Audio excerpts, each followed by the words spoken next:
Olá, crianças, tudo bem? Paz e bem. Bom, nós vamos dar continuidade ao nosso capítulo 5, Atividade Agrícola e Ambiente, certo? Nós vamos iniciar agora na página 66. Bom, nós vamos iniciar a aula de hoje falando sobre os cuidados com o solo. Primeiro, nós vamos relembrar. Na aula passada, nós citamos algumas atividades humanas que danificavam, que traziam coisas negativas para o solo, certo? Agora, nós vamos estudar já algumas práticas, algumas atitudes que nós podemos ter e que vão diminuir esses efeitos negativos no solo, ok? Então, a gente começa com essa frase aqui, muito importante. Existem práticas que podem minimizar, ou seja, diminuir os impactos negativos no solo, consequentes de atividades humanas. Foi o que a tia acabou de explicar para vocês. A primeira prática é essa aqui, a adubação. Em ambientes naturais, restos de organismos como fezes de animais, folhas e galhos secos se acumulam sobre o solo.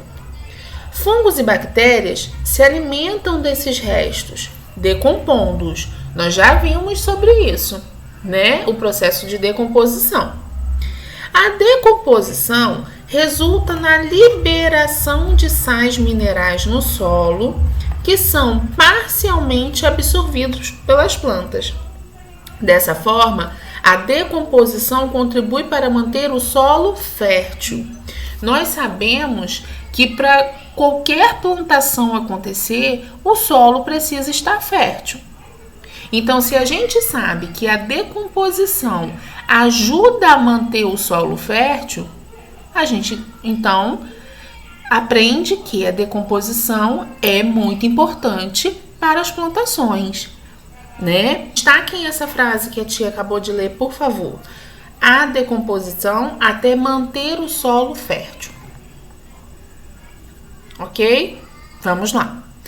Porém, nas áreas cultivadas, as plantas geralmente são removidas após a colheita e assim os nutrientes não retornam ao solo por meio da decomposição.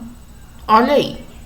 Ao longo do tempo, com vários plantios e colheitas, o solo vai perdendo a fertilidade.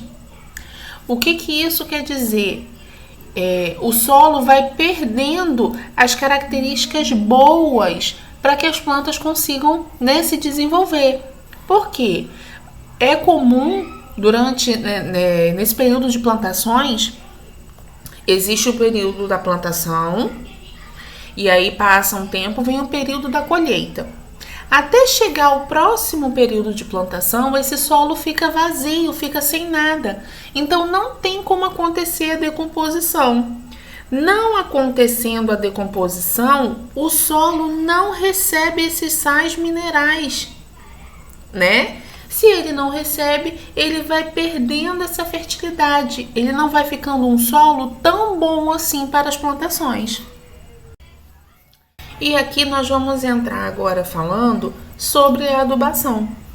Então, a adubação é uma maneira de minimizar esse impacto. Lembra que a tia explicou o que é minimizar? É diminuir, né? Então, a adubação vai melhorar esse solo, né? Vai fazer com que ele fique um pouco mais fértil.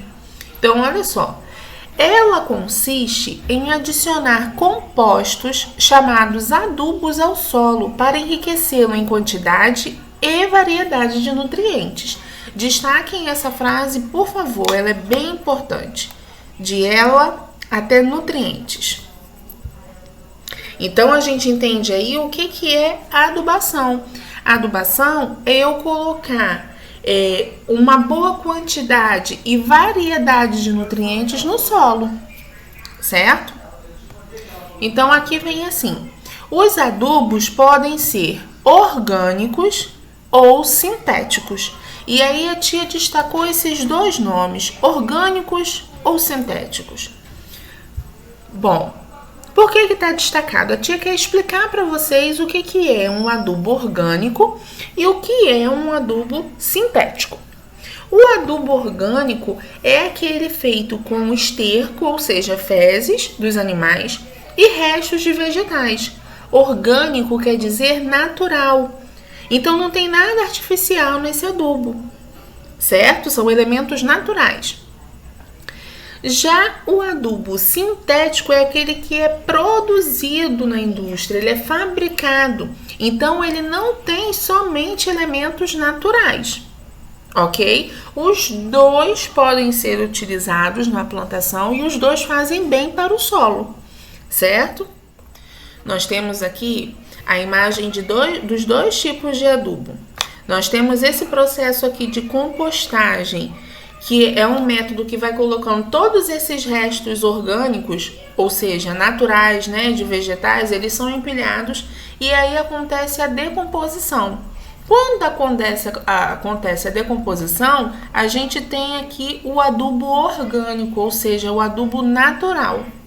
E aqui do lado, nós já temos a imagem de um adubo sintético. Ó, a gente consegue observar aqui no solo já um pouco esses grãozinhos azuis e na mão aqui da pessoa, certo? Aqui, outro tipo de adubo empregado principalmente em hortas e jardins é o humus de minhoca. Esse aqui é o mais comum das pessoas utilizarem nas suas casas, nos pequenos sítios, né?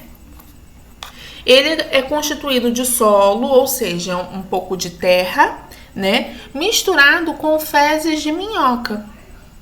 As minhocas se alimentam de elementos orgânicos, ou seja, naturais, e minerais do solo. E suas fezes formam um composto rico em nutrientes. Então, as minhocas, elas vão favorecer, vão ajudar esse solo, certo? Normalmente, esse tipo de adubo é empregado, como a tia já falou, é utilizado em jardins, em pequenas plantações, né, em hortas, em sítios, tá certo? Bom, agora nós vamos entrar aqui em tipos especiais de plantio, que é uma forma de minimizar, ou seja, de diminuir os impactos das atividades humanas no solo, certo? Então, a gente tem essa frase aqui destacada, que eu quero que vocês destaquem no livro de vocês também, por favor. Os terrenos inclinados, como nos morros, são mais sujeitos à erosão, pois nele a água das chuvas escoa com maior velocidade. Então, aí nós vamos relembrar primeiro o que é erosão, né? A gente sabe que erosão é um desgaste do solo e esse desgaste pode acontecer, ele acontece de forma natural através do vento ou da chuva. Então, aqui nos tipos de plantio, nós vamos entrar com recursos na hora de se plantar que pode diminuir, né, a possibilidade de acontecer a erosão, certo? O primeiro plantio aqui citado é o plantio em terraços. Vamos lá. Uma delas é o plantio em terraços, em que os canteiros são construídos como se fossem grandes degraus de uma escada. Destaquem, por favor. Dessa forma, a água das chuvas desce pelo morro com menor velocidade e não carrega grande quantidade de partículas do solo. Então, a gente observa esse tipo de plantação nessa imagem aqui. Tá vendo como que parece vários degraus de uma escada? A água, até ela descer, fazer esse movimento aqui do degrau, ela vai perdendo força, ela vai descendo mais devagar e com isso ela vai levando menos terra. Um outro tipo de plantio é o plantio em curvas de nível. As plantas são cultivadas em fileiras curvas que acompanham a inclinação do terreno. Destaquem essa frase, por favor. Ao escorrer por esses caminhos, a água diminui de velocidade, o que reduz a possibilidade do solo ser arrastado. É a mesma ideia do plantio acima que nós citamos, né? Esse daqui, ao invés de ser em degraus, ele é em curvas. Essas curvas têm o mesmo efeito do degrau, faz com que a água passe por aí, escoe por esse terreno com uma velocidade menor. E se a água passa mais devagar, ela vai carregar menos solo. Um outro fator muito importante que vai ajudar a cuidar desse solo, a proteger esse solo, é durante o período em que nada está sendo plantado nele. Então aqui, olha só. Em muitas culturas, o solo fica descoberto entre o fim de uma colheita e o plantio da próxima. Nesse período, ele está mais sujeito à erosão. Por quê? Porque não tem nada em cima desse solo. A água da chuva vai bater diretamente no solo com muita força e vai levar, o solo. Vai acontecer a erosão. Cobrir o solo com folhas secas, palhas e outros restos de plantas após a colheita é outra medida que ajuda a diminuir a erosão, além de manter a umidade. Por que isso acontece? Porque se eu tenho em cima do solo folhas, palhas, às vezes até o resto dessa plantação que eu terminei de colher, a água da chuva, o vento não vai bater direto no solo.